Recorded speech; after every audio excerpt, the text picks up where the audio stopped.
Hello guys, നമ്മളങ്ങനെ കർണാടകയിലെ കോലാറിലെ കാഴ്ചകളൊക്കെ കണ്ട ശേഷം ഇനി അടുത്തതായിട്ട് പോകുന്നത് നേരെ ആന്ധ്രാപ്രദേശിലേക്കാണ് കേട്ടോ. ആന്ധ്രാപ്രദേശിലെ ലേപക്ഷി ക്ഷേത്രത്തിലേക്കാണ് നമ്മൾ പോകുന്നത്. കോലാറിൽ നിന്നും 126 കിലോമീറ്റർ ആണ് കേട്ടോ ഇവിടേക്കുള്ളത്. ഏകദേശം 2.5 മണിക്കൂറിൻ്റെ ജേണി ഉണ്ടായിരുന്നു. നമ്മൾ ഉച്ചയൊക്കെ ആയപ്പോഴേക്കും ലേപക്ഷിയിലേക്ക് എത്തി. ആന്ധ്രാപ്രദേശിലെ അനന്തപുരം ജില്ലയിൽ സ്ഥിതി ചെയ്യുന്ന അതിസുന്ദരമായിട്ടുള്ള ചരിത്രപൂർണ്ണമായ ക്ഷേത്രമാണ് ലേപക്ഷി എന്ന് പറയുന്നത്. ഇവിടെ പാരമ്പര്യവും പുരാണങ്ങളും ശില്പശാസ്ത്രകലയും ചേർന്ന് കെട്ടിപ്പടുത്ത ഒരു അത്ഭുതമാണെന്ന് ഇവിടെ പറയാം. നമ്മളങ്ങനെ ബൈക്ക് പാർക്ക് ചെയ്ത ശേഷം ഈ ഒരു ജഡായു പാറ കാണാൻ വേണ്ടി കയറിയതാണ് കേട്ടോ. ഇത് ഇവിടുത്തെ ഒരു പാർക്കിനകത്താണുള്ളത്. അപ്പോൾ ചെറിയൊരു ടിക്കറ്റൊക്കെ എടുത്ത ശേഷം നമ്മൾ ഇതിനകത്തേക്ക് കയറി. മുകളിലേക്ക് കുറച്ച് സ്റ്റെപ്പൊക്കെ കയറി നമുക്ക് പോകാനുണ്ടായിരുന്നു കേട്ടോ. ഇതിന് ചുറ്റും നല്ലൊരു ഗാർഡനും കാര്യങ്ങളൊക്കെ ആയിട്ട് മനോഹരമായിട്ടുള്ളൊരു സ്ഥലമാണ് കേട്ടോ. നമ്മൾ ഏതായാലും മുകളിലേക്ക് പോവാണ്. ഇവിടെ ലേപക്ഷി എന്ന് പറയുന്നത് ഒരു സംസ്കൃത പദമാണ്. അതിൻ്റെ അർത്ഥം എന്ന് പറയുന്നത് പക്ഷിയെ എഴുന്നേൽപ്പിക്കുക എന്നാണ്. രാമായണത്തിലെ കഥാപ്രകാരം രാവണൻ സീതയെ അപഹരിക്കുമ്പോൾ ജഡായു എന്ന പക്ഷിയെ അവനെ തടയാൻ ശ്രമിച്ചു. പോരാട്ടത്തിൽ ജഡായുവിൻ്റെ ചിറകു മുറിഞ്ഞ് ഇവിടെ എത്തി വീണു.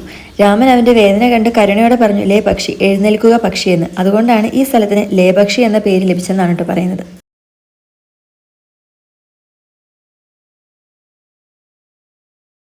നമ്മളങ്ങനെ ഏറ്റവും മുകളിലെത്തി. ഇവിടെ നിൽക്കുകയാണെങ്കിൽ നമുക്ക് ഈ ഒരു ജഡായുവിൻ്റെ രൂപം ശരിക്കും കാണാൻ പറ്റും കേട്ടോ.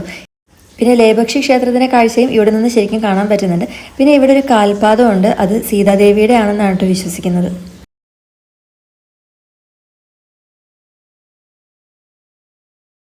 അങ്ങനെ ജഡായു സ്റ്റാച്ചുവിലെ കാഴ്ചകളൊക്കെ കണ്ട ശേഷം നമ്മൾ താഴെ ഇറങ്ങി നേരെ ഇനി ലേപക്ഷി ക്ഷേത്രത്തിലേക്ക് പോവാണ്.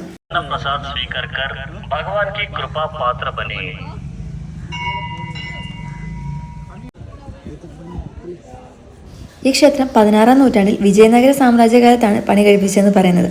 അന്ന് അച്യുതദേവരായന്റെ ആധിപത്യം ഉണ്ടായിരുന്നതും അദ്ദേഹത്തിന്റെ മന്ത്രിമാരായ വീരണ്ണയും വിരുപ്പണ്ണയുമാണ് ഈ ക്ഷേത്രം പണിതവരാണെന്നുള്ള രേഖകളുമുണ്ട്.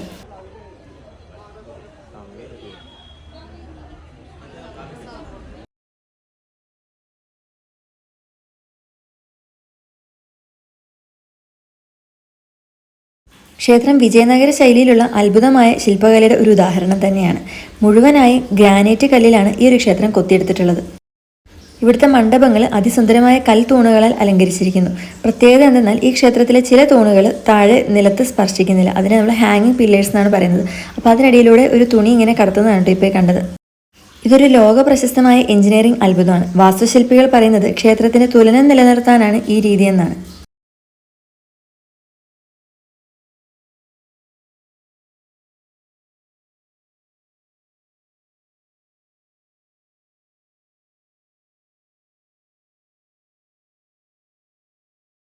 ലേപക്ഷി ക്ഷേത്രത്തിൻ്റെ മറ്റൊരു പ്രധാന ആകർഷണം എന്ന് പറയുന്നത് അതിൻ്റെ ഭിത്തിയിലുള്ള ചിത്രങ്ങളാണ്.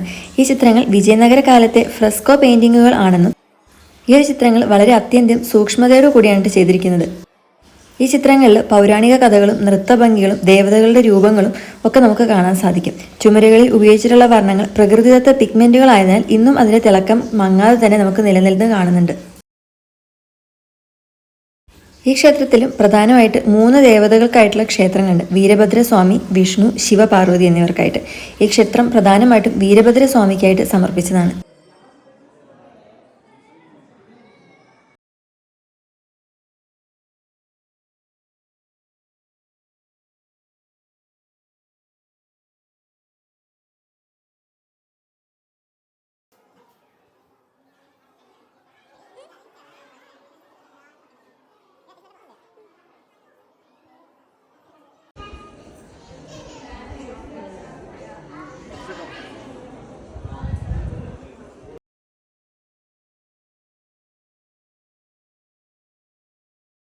ഈ ക്ഷേത്രത്തിലെ മറ്റൊരു പ്രത്യേകതയാണ് ഈ കാണുന്ന ഏറ്റവും വലിയൊരു നാഗപ്രതിമ എന്ന് പറയുന്നത്. ഇത് ഒറ്റ കല്ലിൽ നിന്നുള്ള, അതായത് മോണോലിത്തിക് ആയിട്ടുള്ള ഒരു നാഗത്തിൻ്റെ സ്റ്റാച്ചു ആണ് കേട്ടോ. ഇതിൻ്റെ നീളം എന്ന് പറയുന്നത് ഏകദേശം 6-7 അടി ഉണ്ട് കേട്ടോ. ഉയരം എന്ന് പറയുന്നത് 4-5 അടി വരെയാണ്. പാമ്പിൻ്റെ തല, താടി, ശരീരവളക്കം എന്നിവ വളരെ സ്വാഭാവികതയോടെ അത്യന്തം സൂക്ഷ്മതയോടു കൂടിയായിട്ട് നിർമ്മിച്ചിട്ടുള്ളത്.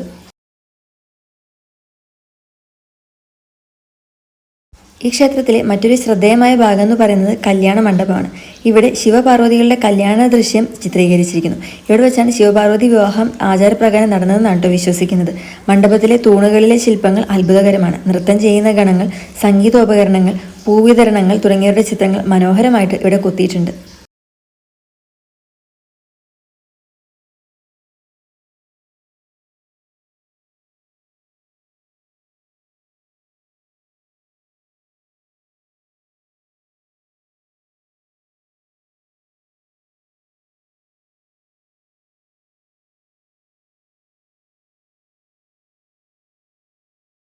ക്ഷേത്രത്തിനുള്ളിൽ കാണുന്ന മറ്റൊരു അത്ഭുതം ഒരു വലിയ മനുഷ്യപാദ ചിഹ്നമാണ്.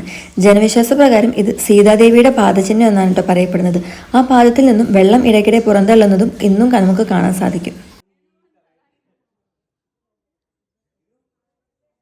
ഈ ക്ഷേത്രവുമായിട്ട് ബന്ധപ്പെട്ട് പറയുന്നൊരു കഥ എന്ന് പറഞ്ഞിട്ടുണ്ടെങ്കിൽ, പുരാണ പ്രകാരം ക്ഷേത്രം പണിതിരുന്നത് വിരുപ്പണ്ണ എന്നൊരു ആർക്കിടെക്റ്റാണ്. അപ്പോൾ അദ്ദേഹം ക്ഷേത്ര നിർമ്മാണത്തിലെ ചില ഭാഗങ്ങൾ രാജാവിൻ്റെ അനുമതിയില്ലാതെ പണിതതിനാൽ അച്യുതദേവരായൻ കോപിച്ച് അദ്ദേഹത്തിൻ്റെ കണ്ണു പൊട്ടിച്ചു എന്ന് പറയുന്നുണ്ട്. അവൻ്റെ ആത്മാവ് ഇപ്പോഴും ഇവിടെ വസിക്കുന്നുണ്ടെന്നാണ് കേട്ടോ ചിലർ വിശ്വസിക്കുന്നത്. അതിനാലാണ് ഈ ക്ഷേത്രത്തിനൊരു മൗനാത്മക ഭാവം എന്നാണ് ഇവിടെ സന്ദർശിക്കുന്ന ആളുകളൊക്കെ പറയുന്നത്.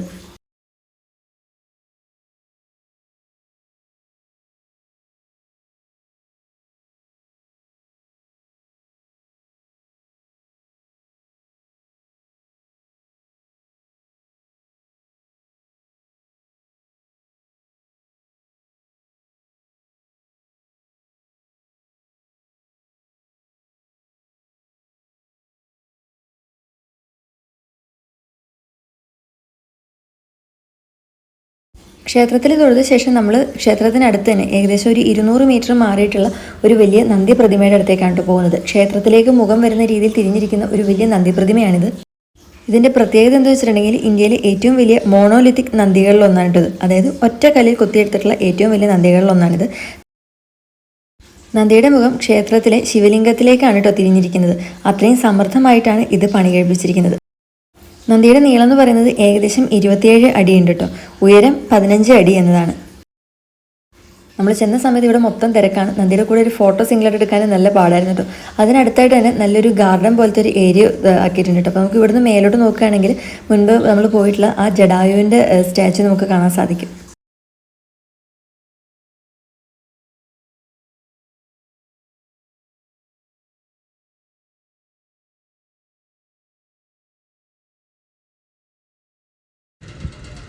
ഇന്ന് ലേപക്ഷി ക്ഷേത്രം എന്ന് പറയുന്നത് ആന്ധ്ര ടൂറിസത്തിൻ്റെ പ്രധാന ആകർഷണങ്ങളിൽ ഒന്നാണ്. എല്ലാ കാഴ്ചകളും കണ്ടു കഴിഞ്ഞപ്പോഴത്തേക്കും സമയം ഏകദേശം 3 മണി ആവാറായിട്ടോ. അങ്ങനെ നമ്മൾ അവിടെ അടുത്ത് തന്നെ ഫുഡ് കഴിക്കാണ്ട് കയറുന്നതാണ് കേട്ടോ. നല്ലൊരു അടിപൊളി മീൽസ് ആയിരുന്നു കഴിച്ചത്.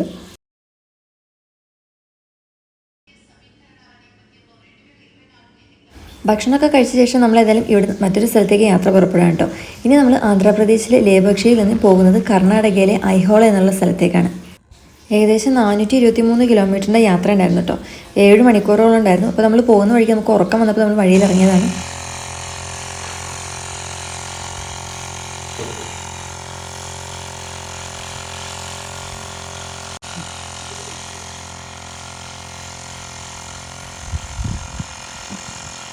അപ്പോഴാണ് എൻ്റെ സൈഡിലൊരു ചെറിയ ജമന്തിപ്പാടം കണ്ടത്. അപ്പോൾ അവിടേക്ക് ഇറങ്ങി 2-3 ഫോട്ടോസൊക്കെ എടുക്കാൻ കരുതി.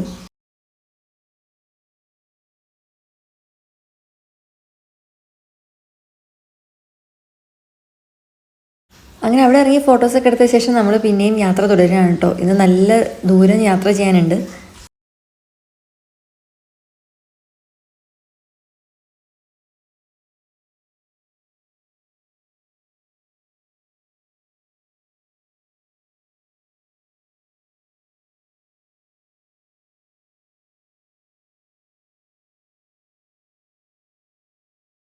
രാത്രി ഒരു 9:45 നമ്മളിപ്പോൾ ഐഹോള എന്നുള്ള സ്ഥലത്തെത്തി. അപ്പോൾ ഇവിടെ ഇന്ന് സ്റ്റേ ചെയ്യാൻ വേണ്ടി റൂമൊക്കെ എടുത്തു.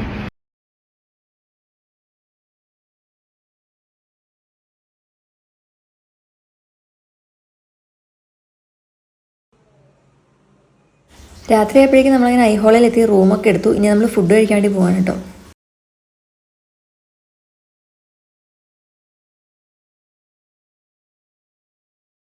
രാത്രിയിൽ ഞാനും പനീർ ബട്ടർ മസാലയൊക്കെയാണ് കേട്ടോ കഴിച്ചത്. അങ്ങനെ ഭക്ഷണമൊക്കെ കഴിച്ച ശേഷം നമ്മൾ തിരിച്ച് റൂമിലേക്ക് പോവാണ്. അപ്പോൾ നാളെ നമ്മൾ ഐഹോളയിലെ കാഴ്ചകളൊക്കെ ആയിട്ട് വരുന്നതാണ്. അപ്പോൾ വീഡിയോ ഇഷ്ടപ്പെട്ടാൽ കൂടെ കൂടാൻ മറക്കല്ലേ. ബായ്.